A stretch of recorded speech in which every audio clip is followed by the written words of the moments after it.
Welcome everyone. You're watching our special India's Test Down Under. I'm Shivani Gupta. Joining me for the analysis of the Day 2 action, Nikhil Chopra, resident cricket expert, joining me in the studio. And we'll also be joined by former India captain Sourav Ganguly very shortly. But before that, let's show you what happened on Day 2. Australia in control of the Test. On the second day of the match, the host scored 63 runs, I beg your pardon, at an average of almost 5.5 runs and over. At stumps, Australia had scored 517 runs for the loss of just one more wicket than day one and are now in a position to declare their innings. So rain curtailed a big part of Day 2, but that didn't stop Australia from piling on the misery really on the Indians. The bowling department not really being able to pull up itself. 162 not out Stephen Smith for his fifth Test century already in 23 Test matches. And of course, David Warner was the other centurion. And Michael Clarke, after retiring hurt yesterday, came out to bat today despite back pain and spasms and posted another century against India.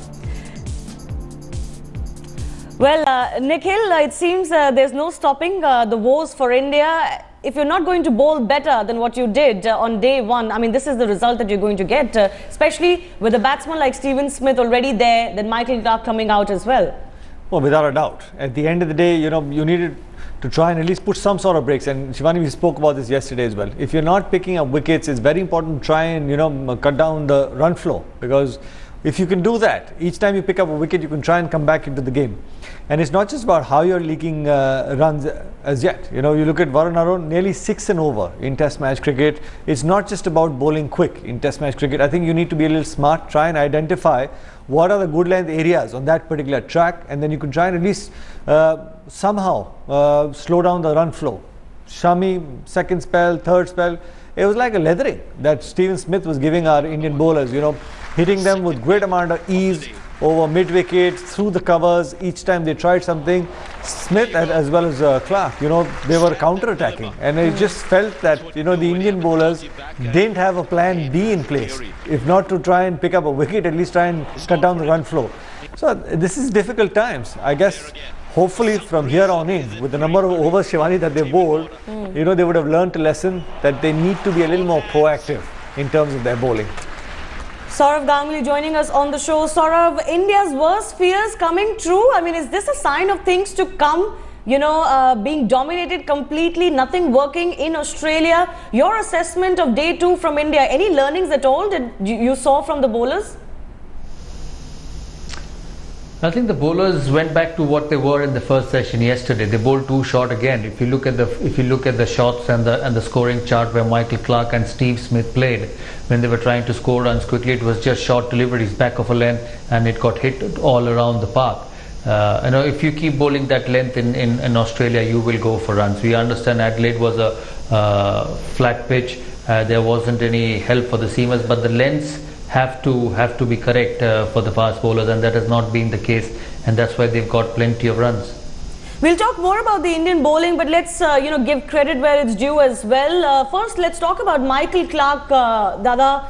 Coming back after retiring hurt yesterday, there was a big suspense if he is going to come out and bat again, and he did. And what an innings from him together with Stephen Smith. Yeah, I thought he was outstanding yesterday and today as well. I wasn't surprised that he's come out to bat for Australia. He would have done that in any case. He would have received some treatment yesterday and he walked out to bat. And I think that's where the Indians faltered. They bowled too short at him. When you have a back injury and you come out to bat, getting forward is the most difficult thing, and all our bowlers bowled back of a length to him. But you got to give due credit to the captain. He's a fabulous player. 28 Test hundreds, and he enjoys batting against India. Yeah. If you remember 2011, the first 2 or 3 Test matches, he got a double hundred, he got a triple hundred, and today again start of the series he's got another 100, and that too half fit.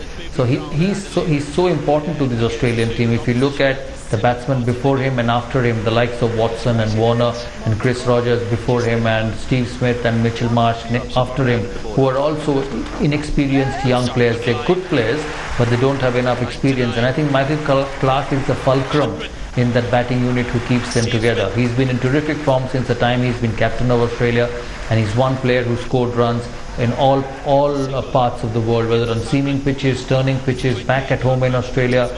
He's one of the Australian greats. Yes, he definitely loves scoring against India, as Saurav was reminding us. The bowling lineup may change, but Michael Clarke's centuries against India don't change.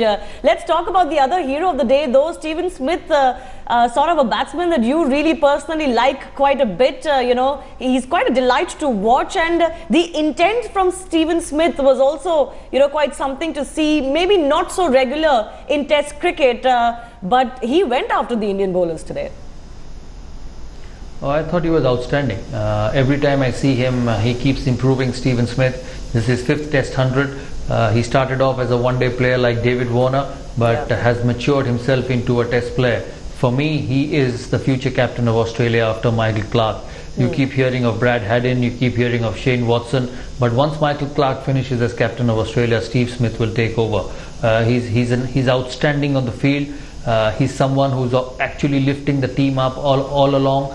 With his abilities with the bat and with the field, and as I said, I won't be surprised in a few years' time if he captains Australia in all formats of the game. All right, wow, that's a big prediction coming in from Saurav Ganguly. Steve Smith as the next captain to succeed Michael Clarke. But for India, of course, there was no end to misery. There's no doubt that the conditions in Adelaide suited the batsmen. The fact remains is that the Indian bowling, particularly the seamers, have been way below par. Aaron and Shami did pick up 2 wickets on the first day, but both have been less than satisfactory in their effort on day 2, and it seems that they didn't quite learn the lessons from day 1. Are they becoming a liability for Captain Virat Kohli is the question. So Saurav, there's a young captain at helm in this test match in Virat Kohli, and his pacers are not quite delivering. As you mentioned, they went back too short of a line, something that was not working on day 1 and it didn't work on day 2. What is the talk that needs to be had with Varun Aaron especially? I mean, he's supposed to kind of get us that breakthroughs. Is some sort of an intervention required? And, you know, Ravi Shastri, Duncan Fletcher, someone should have a word with him. He's got to bowl a lot fuller, Shivani. He's also young. This is his probably 3rd Test match, and he also needs to learn very, very quickly. If you look at Varun Arun's first-class record, it's not been very great. He just has won 5-wicket haul in 25 first-class matches. So it's not been someone who picks wickets. But what worries me is his inconsistency. He knows he's quick, but he's not going to scare anyone with pace. So I think he's got to settle down with a proper line and length, because at this level, at the international level, consistency of line and length is very important. Because if you bowl bad deliveries to good players, they will hit you for runs, and that's exactly what has happened. And it's not just Varun Arun, it's Mohammad Shami as well. Both Mohammad Shami and Varun Arun have gone in Test cricket for more than 5.5 runs and over, which is a lot. And if you're giving 5.5 runs and over, you as a captain, he will never be able to control the game. Even Karan Sharma has gone for almost 5 runs and over. So out of your 4 bowlers, if 3 bowlers are going for more than 5 runs and over, it becomes very, very difficult for any captain to control a side, and you will be playing from behind as a team, and that's exactly what's happened to India. And the problems were compounded, of course, Saurav, when there were chances created like that, the one against Steve Smith by Karan Sharma and Wriddhiman Saha behind the wickets, couldn't quite complete the stumping. Perhaps you can, be a little soft on him, because there were not really that many chances created, but that doesn't help the team's cause. The few chances need to be converted. Yeah, absolutely. There were chances dropped, the stumping, there were catches being dropped. But that's happened too late. That's happened when the Australians were accelerating. I thought the overall bowling performance, whether in the first 2 sessions yesterday and the first session this morning, wasn't up to the mark. And what worries me is the length they are bowling, because this is a basic problem. It's not an ability problem. It's not a talent problem. It's an application problem and a mind problem. That at this level, somebody has to tell you, or you have to know what is the right length to bowl. And India needs to quickly get back to their right length, which has to be full. Irrespective of which pitch you play, Adelaide, Brisbane, Perth or Melbourne, it has to be the fullish length, and they'll have to quickly get back to this length. Also, I'm surprised not to see Umesh Yadav play, and I think I said that in our show yesterday, that why isn't Umesh Yadav playing, because he's someone who's a lot more consistent. He bowls with as much as pace as Varun Arun or Mohammad Shami does. He's got a bit more experience. He's played in Australia last year, where he partnered Zahir Khan and he picked wickets. So I'm a little bit surprised at why he hasn't been given the opportunity. Hopefully in the next few Test matches he will come in, because he's a lot more consistent than these 2 young fast bowlers. Yeah. Yeah, and certainly Varun Aaron and Mohammad Shami not helping their case. Very quickly, Saurav, final reaction from you. When do you think Australia will finally settle for a declaration? It seemed like maybe 500 run mark would be the target for them when they started accelerating. But do you think 550 is what they're looking at now? No, I don't think so. They'll come and bowl tomorrow morning. They would have done that in the last 7 or 8 overs if light permitted play today. The game was called off because of bad light. The weather conditions were not the very best till today. They finished at 517 for 7, and we will see India bat from the first delivery tomorrow. I would really be surprised if Australia keep carrying on batting, and I don't think that will happen. So India will have to start the third day's play.